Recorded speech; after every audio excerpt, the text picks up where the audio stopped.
I love this pink hue. It's so cute. Okay. Alright. Hello everybody. Hi. My name is Samantha Summers. We are back for High Swap Friendsim. So let's hit the start, find out which volume you are in, and let's just get it. So I'm liking the vibe of this troll right here in volume 15, so we're gonna get this troll. Volume 15 of Creatives, Conventional or Otherwise. You walk with a purpose. You don't really have a purpose, aside from friendship, of course, but you know these streets pretty well by this point, so you can at least strut like you've got one. Yes. Charun. Charun? Charun? What is that? She's got a really interesting book. It almost looks like it's put together. Wait. Is that Diary of a Wimpy Kid but for trolls? Diary of a Troll Wimpy Kid? What? Amazing. Okay, Charun. Let's get it. Actually, you know what? You think you've had it up to here with friendship.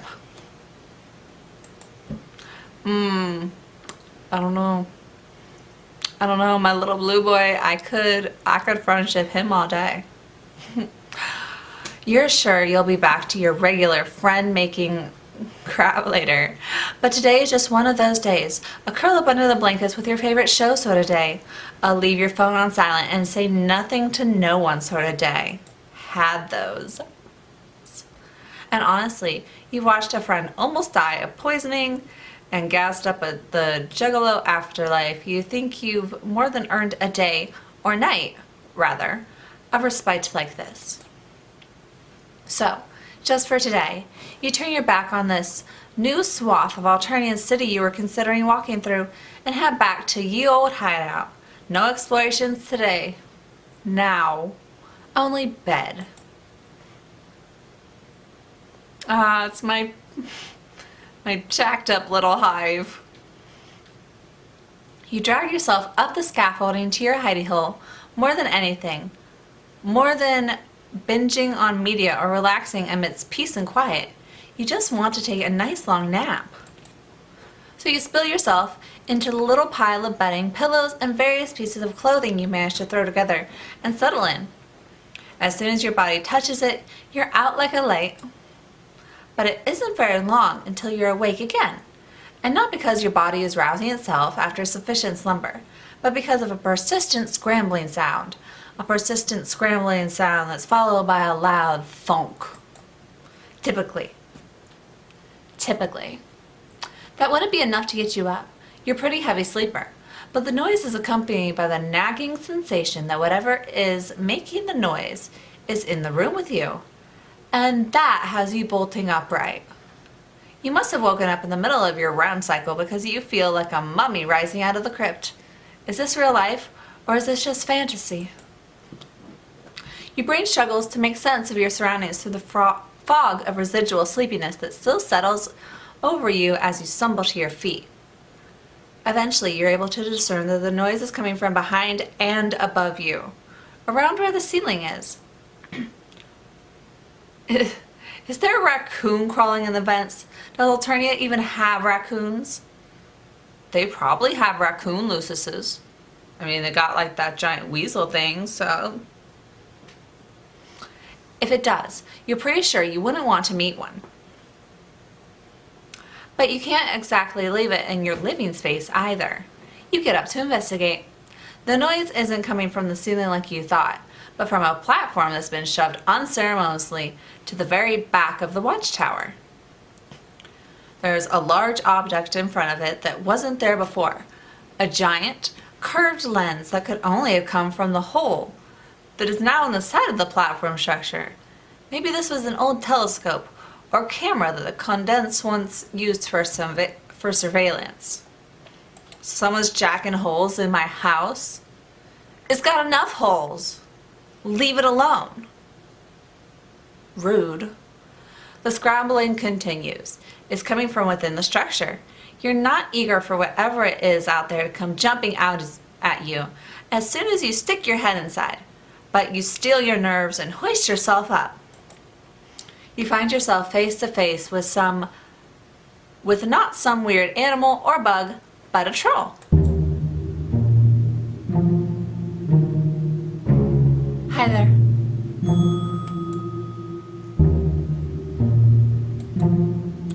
This is a bona fide friend opportunity. It's practically fallen into your lap, but you find yourself unexpectedly ornery about it. You would think that you could expect some privacy in your own home, or, well, the place you've adopted as home in Alternia. Anyway, but apparently not. Even when you decide that you aren't in a friending mood, the universe goes yeeting new friends into your path anyways. You can't go a day on this planet without dancing the whole friendship jig. It's quickly becoming obvious that this mysterious stranger isn't going to offer you anything more than enigmatic gazing into the middle distance. What exactly are they doing in your hideout, you ask? If they were thinking about moving in, they could have at least asked you first. You're the current occupant after all. I don't want to move in. I already have a hive. I came up here for that. Nice gloves, by the way. They point past you. You can only assume that they're referring to the giant lens you'd seen on the floor.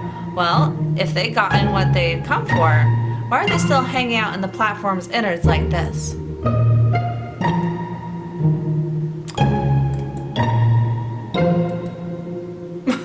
I'm stuck. And they didn't try calling for help? I didn't notice you. Wherever you came from. I didn't think anyone else was here. Would they perhaps like some help?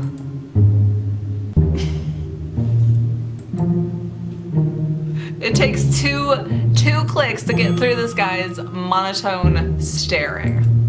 3. Okay, that was 3. Maybe. Oh. As you hop down from the platform, you find your ire draining from you, much like fresh flesh juice from a pimple.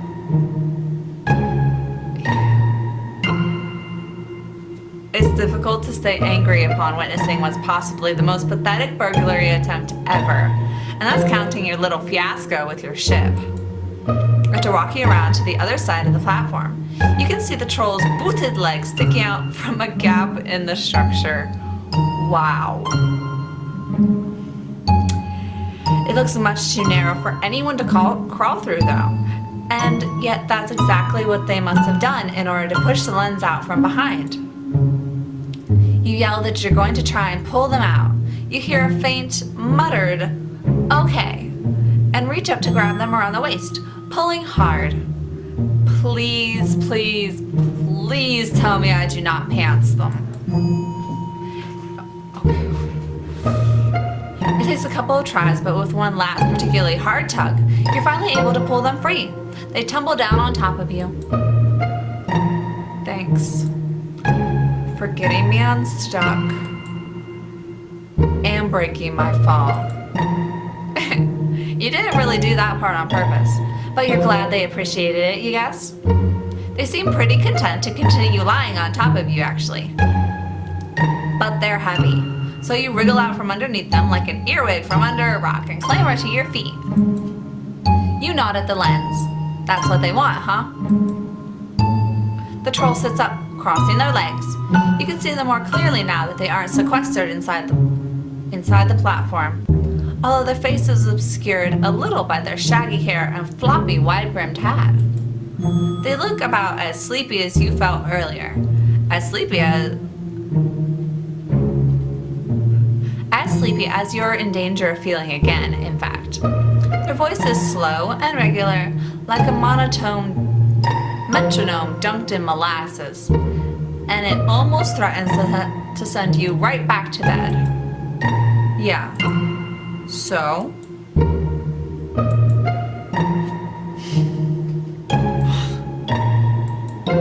Can I have it? You swear you can feel your friend-making juices start circulating through your body again, with a vengeance after their little sabbatical. You're not really sure what came over you before. Turn down the chance to make a new friend? You? Wow. Who kidnapped you and replaced you with a total stranger for a few hours there? The story did. You tell the troll of course they can have it.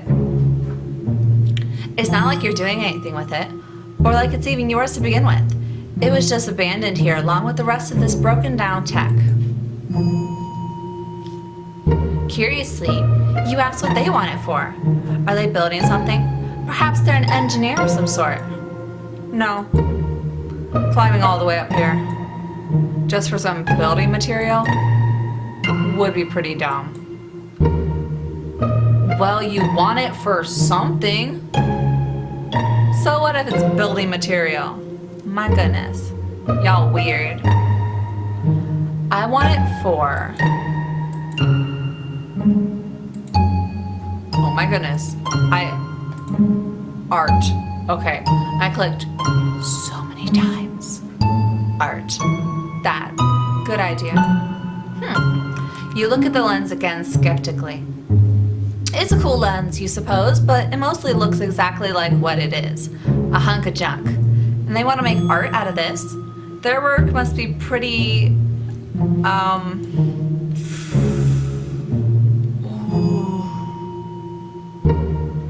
Interesting is my go-to when I'm like...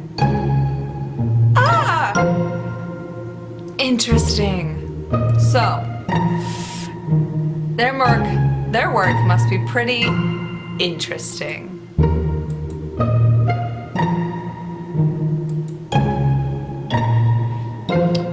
They squint at you like they've taken some sort of issue with your comment. Have you managed to offend them?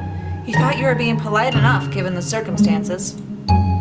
Interesting is usually what people say when they have nothing better to say. Do you have a problem with making art out of trash? You shake your head rapidly, but the troll's already crossing their arms and shooting you a disapproving look.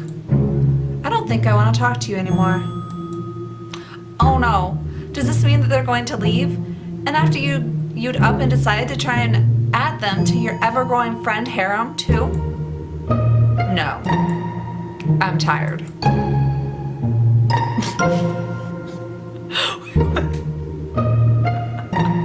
Okay. I don't want to talk to you, but I'm gonna take a nap. And it's gonna be a good one. Oh, okay then. They're just gonna kind of glower at you from the floor for a while until they get their strength back enough to leave, you assume. This definitely isn't awkward at all. Okay. Friendship faux pas. Good job, me. Interesting failed. Okay. It's fine. No, yeah, 15. Come on. Okay. Sounds weird. Alright, maybe they like weird. Maybe they like weird. They want it to be weird. Maybe they think making trash out of art is weird. And they're like, yeah, bro. Weird's what I'm going for. Weird. I didn't want to be rude. I didn't want to be rude, but whatever. Apparently, not being rude is rude. Fine. Whatever. Laugh. Ha ha. Yeah. The two of you alternate. The two of you alternate between looking at the lens and each other for a while. Usually over the course of making a new friend, they usually would have asked you to do something by now, or presented you with some sort of choice between two potential courses of action. Yes, they did. I failed. Surprise. Not a surprise. At least it didn't kill them.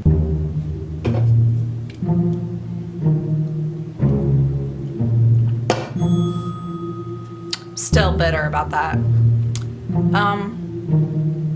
Is there anything they'd like to do now that they've retrieved their art materials? Okay. Go. What is this? What is... Hold on. I'm gonna stress supply lip gloss.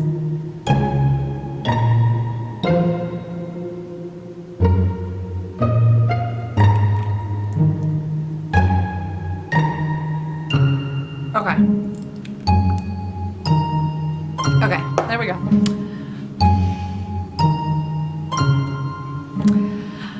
I don't know, 2 dots, because they always have 2 dots. Can I do that, or is that like copying someone's quirk and it's rude? I don't know. Here, 2 dots.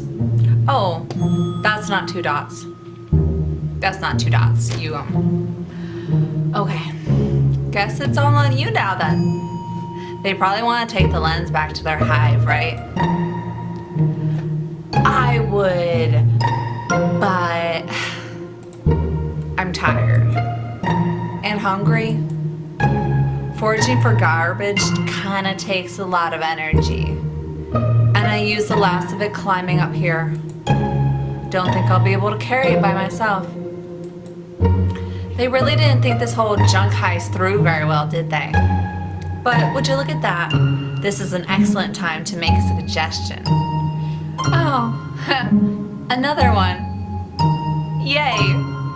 Why not look for more easily portable trash? You can help carry it. 4 arms are better than 2.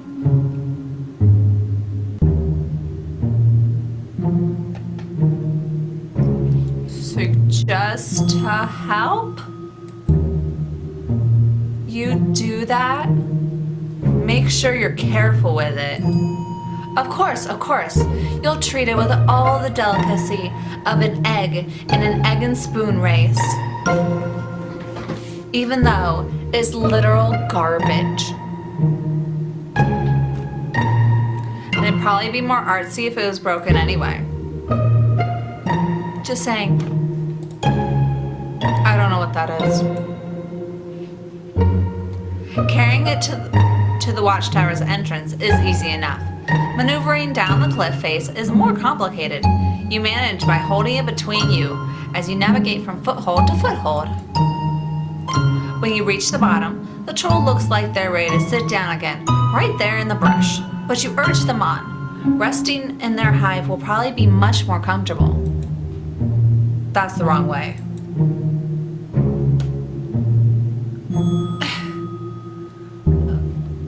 There's literally 100 ways and you don't give me one. What am I supposed to do? I pick one. Yes, it's gonna be wrong. It's all gonna be wrong. It's always wrong. Wrong. Sheepishly, you whirl back around from the random direction you were about to stride towards and follow them instead. With them leading the way and you bringing up the rear, the 2 of you shamble along the path with all the easy grace of 2 people in a horse costume. I'm probably the butt. Always. But you make it to your new companion's hive much quicker than you would have expected. They come to a stop in front of the entrance to the cave. A cave? A cave? In another cliffside. If this is their place, it isn't very far from yours at all. You're surprised that you haven't run into them until now. They're practically a neighbor. I've seen you around before. You're pretty hard to miss. Really? You should have said hi and introduced themselves. They should have said hi and introduced themselves. The 2 of you could have been hanging out all this time. Didn't feel like it. Besides, I was busy. Okay. With more of this scavenging in our business, with more of this scavenging, I said it right. You guess. Well, you're getting to know each other now, which is what's important. Speaking of, you've been talking and walking along. You haven't even exchanged names yet. How remiss of you. Usually you would have gotten introductions out of the way from the moment they broke into your hideout. But it's been an odd sort of night. That's okay. I'm Charun. Now come on, let's go inside. Don't care about my name? Charun? Do you? Rude. They pull you and the lens forward. They didn't ask your name in return, but you managed to bumbling introduce yourself as you lurch along into their hive. And they probably didn't listen either.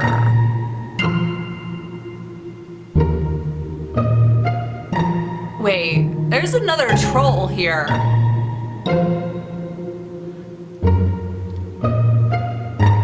Is that... I'm really interested to see if that's mentioned at all. Also, I like the giant troll made out of garbage back there. That's pretty weird. Weird. At home on Earth, you had a thing about garages. You thought it was interesting to scope the sort of stuff people ended up accumulating.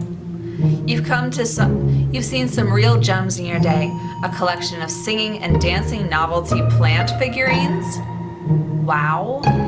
A small army of Furbies without any fur. The beat-up remains of some sort of cat mascot costume. The inside of Charun's hive is as if every single weird garage you've ever seen converged to exist simultaneously in the same cave. The platonic ideal of garages. It's hard to believe that someone lives here. Two someones. Right there. If you look closer though, you begin to notice the homey comforts tucked into the metal junkyard scraps and broken furniture piled all over the floor and all the way up the craggy cave walls. Oh, there's a bear! Oh. A raccoon sits on a ledge on one wall. I genuinely didn't notice that. And you think that's a kitchen cabinet wedged into another? Where? I don't see that. Hi, who's your friend? Oh, there's the toilet. Nice. So, what do you think? It's pretty cozy, you say, giving them a double thumbs up. The stalactites are a nice touch. I meant about my art. Oh, the art, of course. Homie, 2 thumbs up. You cast around desperately. Charun's hive is such a jumble of miscellany?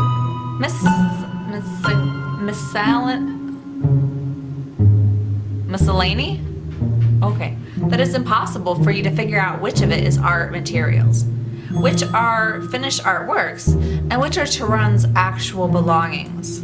Just talk about the giant figure in the background.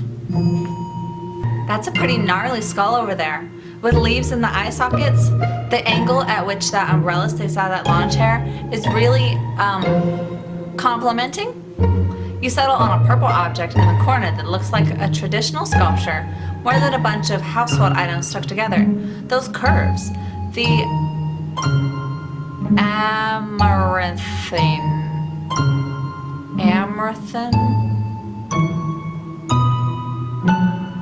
hue, truly an inspiring piece. Charun looks at you strangely. That's just the load gapper. You don't know much about art, do you? Busted. No, you really don't. Rommel had taught you the importance of giving the people what they want, and Missa had taught you the importance of putting a tarp down before lopping the head or lopping off a head so paint doesn't get all over the floor. but you hadn't learned very much about actually creating art from them. As you gaze around the cave again, you find that you really want to understand. Clearly, this is something that's important to Charun. Otherwise, why would they spend the majority of their time on it? You too wish to experience the marvels of that creative process. If only there were a way for you to learn. Oh, they look excited by that. If you want to that badly, you could make something out of what I've collected. Oh, that's so cute. Really? But they must have worked so hard to find all of this. Is it really fine for you to just mess around with it? You're surprised to see that Charun looks pleased at what you're saying. It's maybe the most expressive you've seen them since you met. All art is messing around. Looks like you're already starting to get it. You smile proudly. And anyway, if you make something sucky, I can just take it apart again and reuse its separate components to make something else. Your smile flags a little. Where do you want to start? If I don't like it, I'll destroy it and make something good. Wow. You rub your chin thoughtfully, wandering over to the lawn chair with the umbrella on it. A pile of fabric is stacked on top. You rifle through it until you find some colors you like. Then you walk across to the other side of Charun's hive, searching for other items you might be able to use. Charun doesn't offer much in terms of guidance aside from cautioning you away from a couple of objects that are actually finished artworks. Whoops! How could you tell? You end up with a small armful of knickknacks that you put down in front of what is now a lamppost, but will soon be your canvas of choice. Then you get to work. The fabric, you twirl around the post, you tie the smaller objects, a snow globe, an old boot, a fancy Santa, onto it with string. Santa. The circle of stupidity is complete. On top, you perch a rubber Walmart goose that makes a majestically horrible noise when pressed.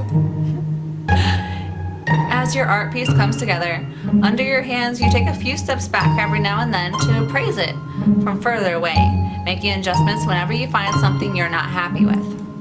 Finally, it's complete. You turn to ask Charun's opinion, now flushed with pride and adrenaline from having successfully made a thing.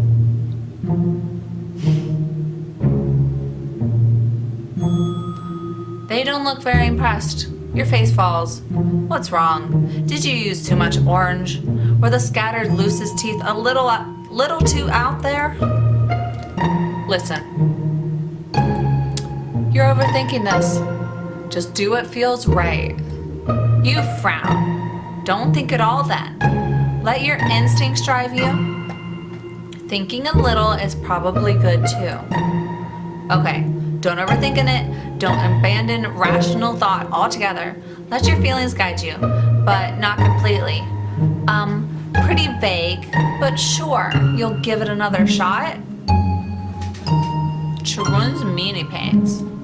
You strip the lamppost back down.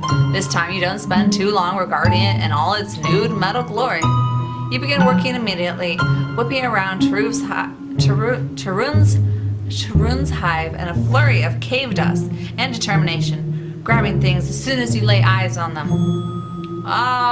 Okay. Don't quite like that. Charun looks more and more fascinated the longer you're at it. It's not long until their eyes are positively gleaming. Soon they're taking steps after a tentative step towards you, as if drawn to you by the sheer force of your artistic energies. They look like they might want to join in, actually. Is that okay? I see what you're going for, I think. Your vibe has got me all inspired. Of course, the more the merrier. Not. You'd love to see what the two of you could create together. With a barely there smile, Charun plants a traffic cone at the base of the lamppost with a great aplomb. And you're off.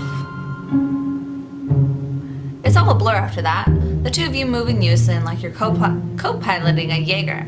Except instead of a giant robot, you're steering a feverish, creative propelled state. Wow, I think we're almost done. You stand back from your newly forged pile of brick and brack, mopping the sweat from your brow. They're right, you're almost finished. Almost. You need to add the finishing touch, the pièce de résistance. And you know just the thing. With great conviction, you pick up a box from the floor, tearing it open so that its contents fall all over your sculpture. Oh no. My polysaccharifus slats. You freeze. Were those cooking ingredients? You seem to have got carried away. You start apologizing, but Charun is already waving your words away. It's fine. It looks better like this. Too good to waste as food. Anyway, I can find other things to eat. You both regard your creation, heaving a breath. You're done. As exhausted as you are, a wonderful calm settles over you as you admire the result of your hard work. It's beautiful. It really, really is. You don't know how, because you don't think you'd actually done anything different compared to your first try. Maybe you just got lucky. But regardless of how it actually came about, this is one of the most bizarrely sublime things you think you'd ever laid eyes on in your life. And the longer you stare at it, the more layers and depth reveal themselves to you, like the petals of a newly bloomed flower opening to the sunlight of spring. Abruptly, irresistibly, you feel yourself gripped in the throes of profound new knowledge. Charun's artwork are pointless and weird, but perhaps that's what gives them their charm.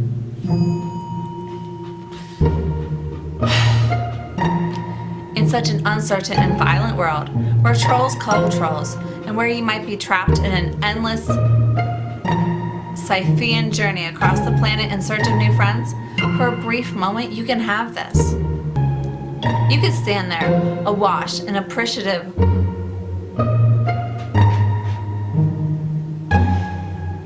at this masterpiece you've created out of a bunch of other people's trash, marveling at how you've birthed something greater than yourself. Sometimes, trash can be beautiful. You think you understand now. This is what Charun must have been endeavoring to teach you. You beam at them, glowing with the joy of your discovery. Yeah, sure. If you say so.